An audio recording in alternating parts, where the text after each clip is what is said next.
Good day, my Facebook students. This is Problem Solved. Going live today.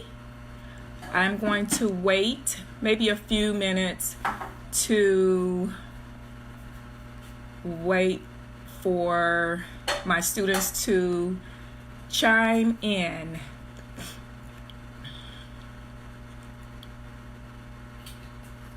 Hello, my Facebook students.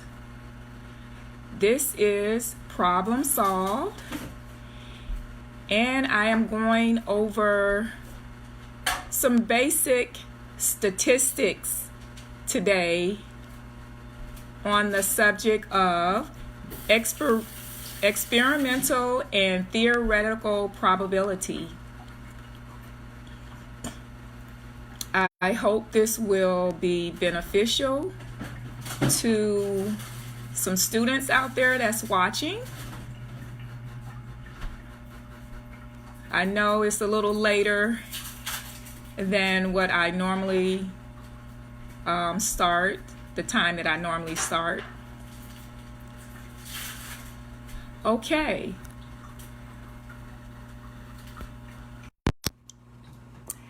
Good afternoon, my Facebook students.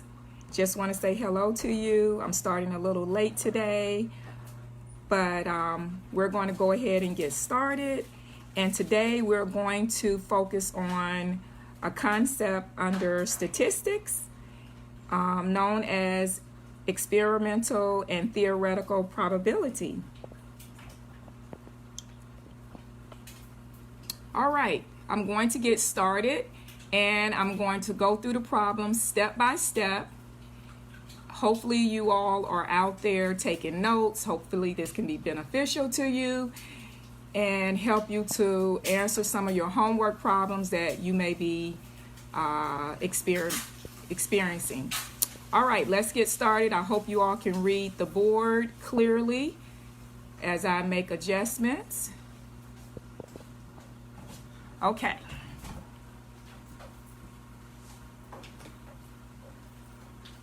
All right, the title for today is Experimental and Theoretical Probability. The first thing you want to understand is vocabulary. Vocabulary is very, very important. Vocabulary means that you have to know the definition of a term. So the first definition that you want to know is what is the definition, or what does experimental mean? Experimental means to do an experiment with it, or to do a trial, take a trial of it. Or for an example, like this quarter, if I want to find out if when I flip this quarter, I want to do an experiment or take trials and write it down of how many times that it flips on heads, or how many times it flips on tails. So in order to do that, we can estimate what can happen, or we can think about what we expect to happen, or what actually happens. So in order to find that out, it's called doing an experiment. So if I were to flip this coin, my quarter, I want to know, and I want to write down in a table how many times that it flips on heads versus tails. Okay?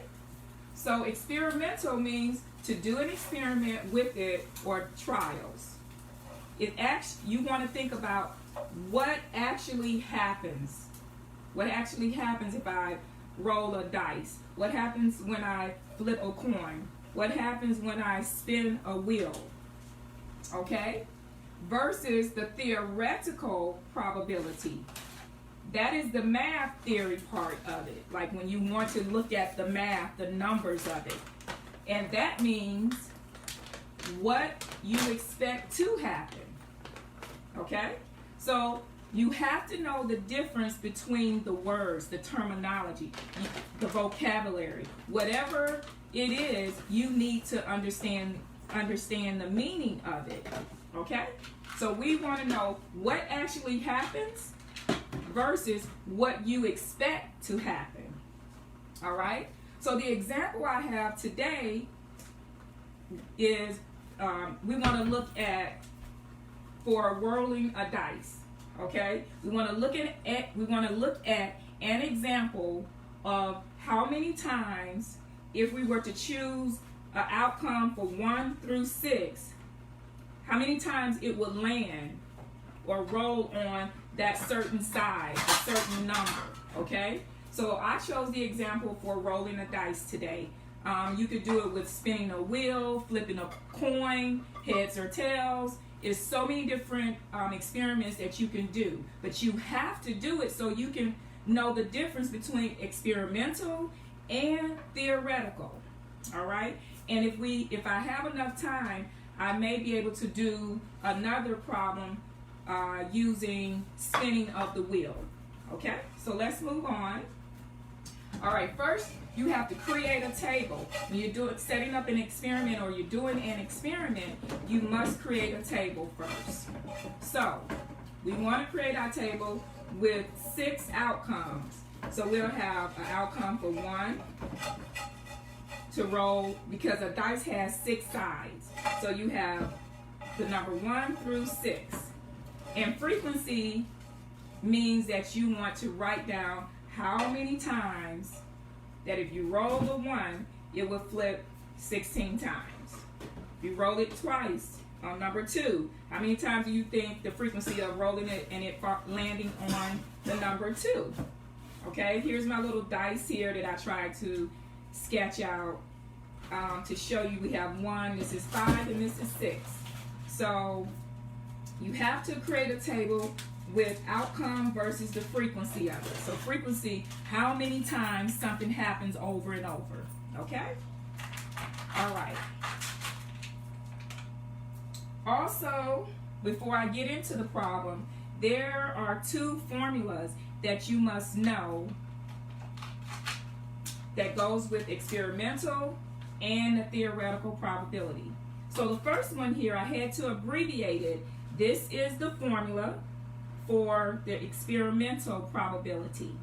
So this P represents probability, in parentheses, the number, well, whatever your event is. It could be, for my example, it is the dice today.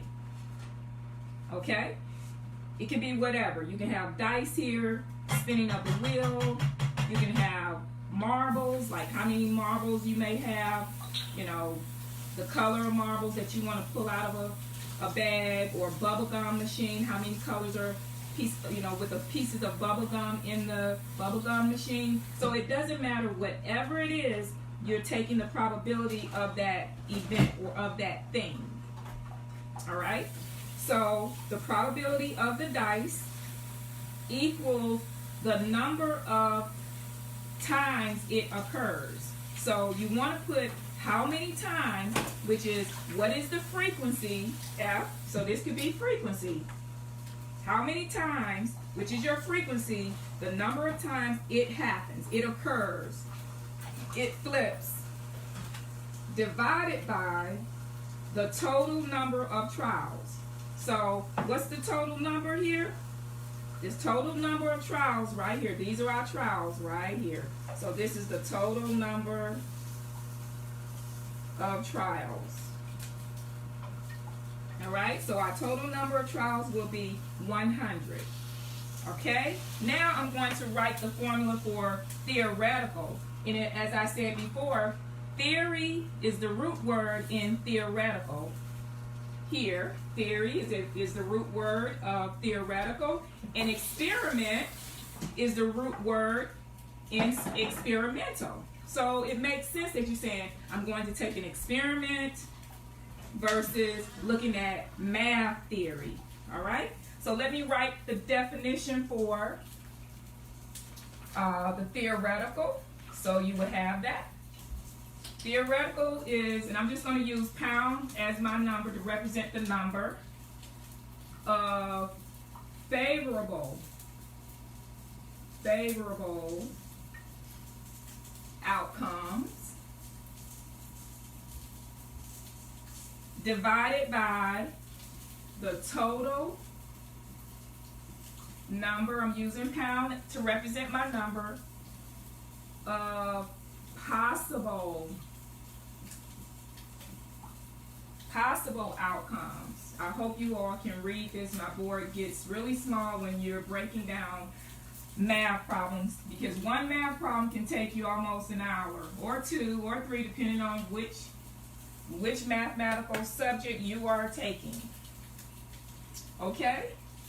So the formulas for the dice here, or for anything that you do, the experimental is the frequency divided by the total number of trials, and the number of favorable outcomes.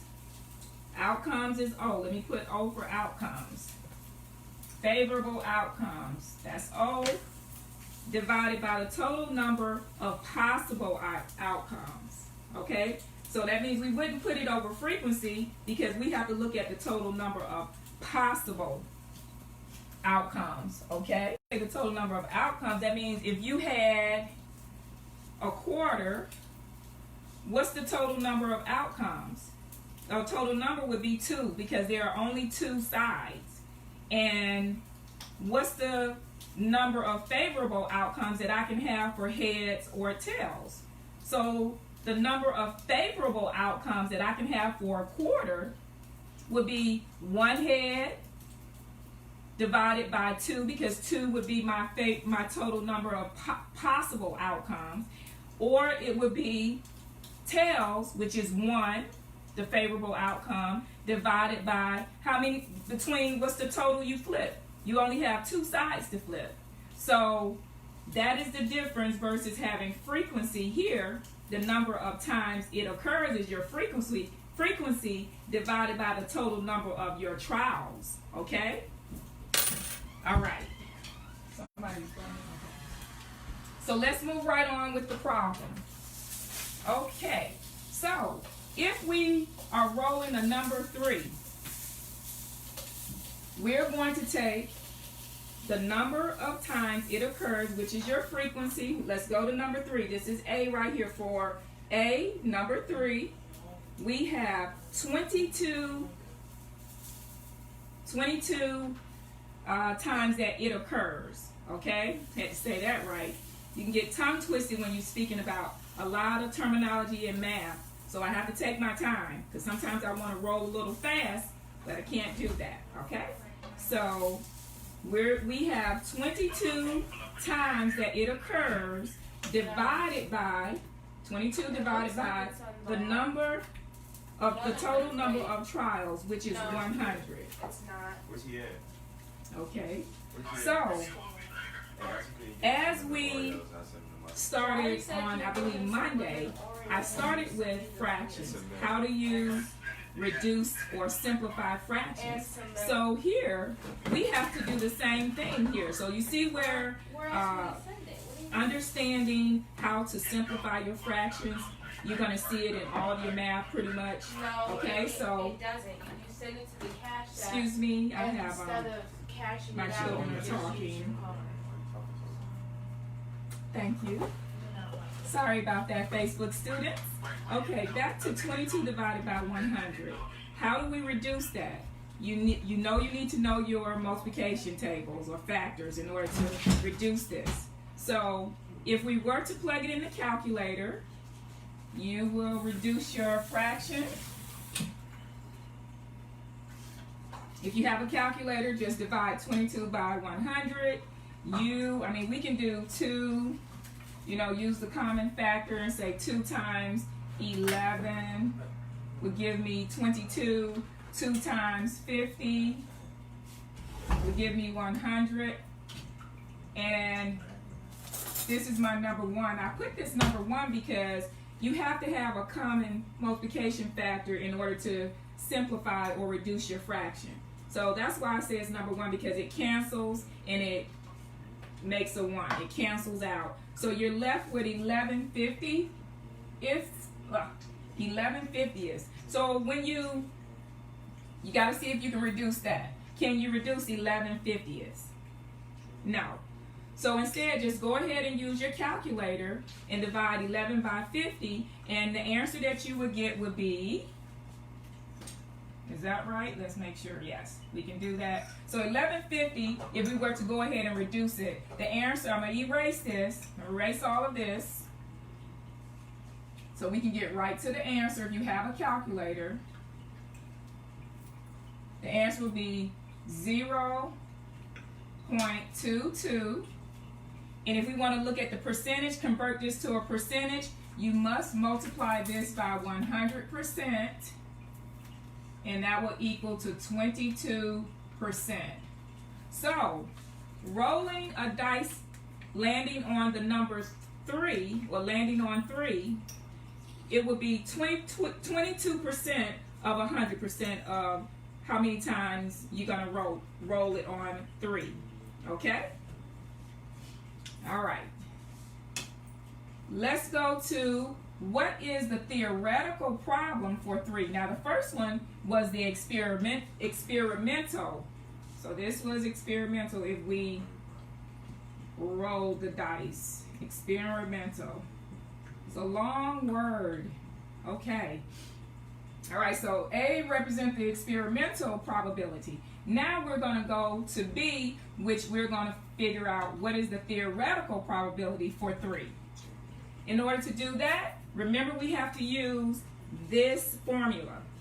So we need the number of favorable outcomes, and what is the number of the favorable outcome for rolling 3. We can only do that rolling. The outcome is going to be 1. Let me rewrite that. It's going to be 1 divided by the total number of possible outcomes. So what's the total number of possible outcomes? Let's count. Here are our outcomes. 1, 2, 3, 4, 5, 6. So we would have 6 in our denominator. Remember, this is our numerator. This is our denominator. Excuse the noise today. My children are in the kitchen, and this is the only place I could possibly be to do my problem solve sessions. Okay, so let me go back. We are using the theoretical formula in order to figure out what the theoretical probability is. So it is the number of favorable outcomes divided by the total number of possible outcomes. Okay, so now we need to convert this fraction to a decimal, then to a percentage. All right, so if you put it in your calculator, 1 divided by 6, and you can type it in that way. 1, hit the division on your calculator button, and then hit 6 and equal.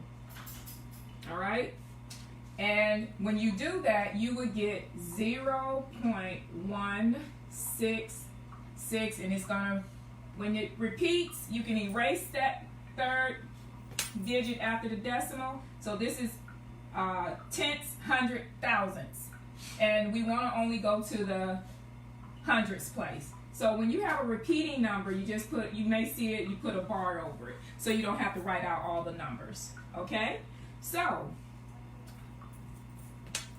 let me go back. If we have a 6 here and we want to round it up, it's going to repeat. We can round this number and add 1 to it, round it up by 1, add 1 to 6, and that becomes 7. All right, so we can delete the repeating bar over it, and we can just put 0.17 if we don't want to put 0.166666. Okay, we can round it since it is 5 or more. When this number is 5 or more, we can round it up. If it's 4 or less, let it rest. Okay, 5 or more, let it soar.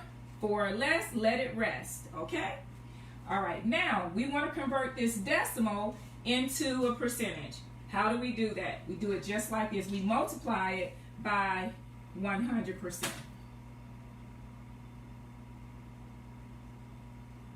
And by doing that, we would get 17%. All righty? Okay. How are we doing? I do have a few students on. Hi, Verlinda. Hi, Fred. My cousin Fred. Hope you are learning something from this. Just wanted to say, just want to wave to you all. Okay. All right, moving right along. Now we're going to, if we are rolling a number less than 3, and we're going to have to go back to the table. So we're going to do rolling a number. Hope you can read my writing. It's kind of tough when you're writing on the board like this. Rolling a number less than 3. I'm going to write it here. So we want to do less than 3. So if we're rolling a dice less than 3, let me erase that. So we want to do less than 3. This is the less than sign, okay, symbol. Inequality symbols, okay? So we're going to do less than 3. So if we roll the number less than 3, we have to roll. So let's do less than 3. Anything that's less than 3 would be 2, 1, and 2, right? So 1 and 2 are less than 3. So we have to come back to the table and look at 1 and 2. So let me write this so you understand every step. Rolling a 1 or rolling a 1. So you can see it. The colors help you to see things better on the board. Rolling a 1 or a 2. So if we did that, we have to go to 1 and 2, and we have the frequency for 1 as 16, and the frequency for 2 will be 20. So we have to add these two because we're looking at 1 and 2, 1 or 2. So we have to add this to get the total here, and then divide by the total number of trials, or total number of trials, which is 100. So I'm going to show you that over here. If I'm going too fast, I'm going to slow it down a bit. Okay, so since we're rolling a 1 or 2, we have to take for number 1, or for outcome 1. For outcome 1, we have 16. For outcome 2, we have 20. So we have to add, let me kind of squeeze that in here. We have to add these two outcomes to get the total. So 16 plus 20 is 36. All right? So now we can take our number, we're doing theoretical, so theoretical is here. So we have to take the number of favorable outcomes. I'm sorry about that. We have, because we're doing theoretical. We're here. Okay, just follow me. So we're taking the number of favorable outcomes, which is 36, because that's the total for the frequency of it, okay? Making sure. Divided by what? 100. So we have to say 36 now divided by 100. So we're taking outcome of 16 for number 1, the outcome 1, the outcome 2 is 20. So we add both of these and we get 36. Maybe I shouldn't confuse that. Let me just put 36 here. Okay. All right, so we're going to go back and we're going to use this formula. So what's the total number of possible outcomes? The total number of possible outcomes is 100. Because we're rolling a number less than 3, rolling 1 or 2. Make sure. Let me go back. We have to do the number. Okay, hold for 1 second here. I'm sorry. Forgive me on that. We're not doing theoretical. We did the theoretical. Here we're just rolling a number less than 3. I'm sorry. Just like here, we're rolling a 3, so that's experimental. So this would be experimental. We have to keep up with it. You know, when you're going back and forth trying to, I'm looking at the board in a different angle also. All right, so C, we're going back to experimental. So that follows the same formula here in number A. All right, so now we are rolling a number less than 3, which is 1 and 2, 1 or 2. And we have to take the outcome of 1, which is 16, and the outcome of 2, which is 20. We add both of those and we get 36. All right. Now we have the number of times it occurs, which is 36 times. Now we have to divide that by the total number of trials, and our total number of trials is 100. Okay, so let's take 36 divided by 100. Okay, I'm going to bring that down here and then I'll do the letter D. So we have 36 divided by 100. Okay. So we know what our calculator, we can put this in our calculator. What's 36 divided by 100 is, when you get the decimal, is 0.36. In order to convert it to a percent, we multiply by 100%. And that gives us 36%. Alrighty then. Okay, now we're going to go to our last question that we want to look at. We want to look at if we are rolling, if we're going to roll a 3 or a 5. Now remember, you can do any one of these numbers. You can say, if I want to do roll a 4 and a 6, you're going to follow the same pattern because you are given the experimental formula and you're given the theoretical formula. And as you can see, we only had to do the theoretical formula once because that is the math theory. That is what you expect to happen. Okay? So now we're going to, all right, I'm going to erase. I know this is a lot on the board, so I'm going to calculate if we are rolling a 3 or a 5. All right, and that is, you know, now if you understand this, now you could just say, and I hope you can see this. I'm gonna squeeze this here. This is letter D. This is for if I'm rolling